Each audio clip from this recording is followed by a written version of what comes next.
High friends, అందరికీ నమస్తే. Welcome back to Srinivas Burra real estate. ఈ ల్యాండ్ 28 గుంటలు, కరీంనగర్ జిల్లా, Thimmapur mandal, near by Kothapalli petrol bunk వెనకాల డాంబర్ రోడ్కు సెకండ్ బిట్టు మరియు 100 ఫీట్ల పైప్ లైన్ రోడ్ నానుకొని ఉంటుంది. ఈ పైప్ లైన్ రోడ్ నానుకొని ఉంటుంది. మనకు ల్యాండ్ చుట్టూ బేస్మెంట్ కట్టి ఉంటుంది. ఆల్రెడీ రోడ్ పేసింగ్ మనకి 250-300 ఫీట్లు వస్తుంది. 150 లోతు వస్తుంది. మనకు ఇందులో ఒక బోర్ ఉంది. కరీంనగర్కి జస్ట్ 16 కిలోమీటర్ల దూరంలో ఉంటుంది. ఎర్ర భూమి, మనకి 100 ఫీట్ల పైప్ లైన్ రోడ్ ఆనుకొని ఉంటుంది. ఇది ఒక గుంటకి 8 లక్షలు మాత్రమే. ప్లీజ్ మన ఛానల్ని ఫాలో చేయండి, లైక్ చేయండి, షేర్ చేయండి.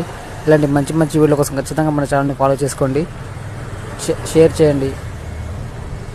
Srinivas Burra real estate.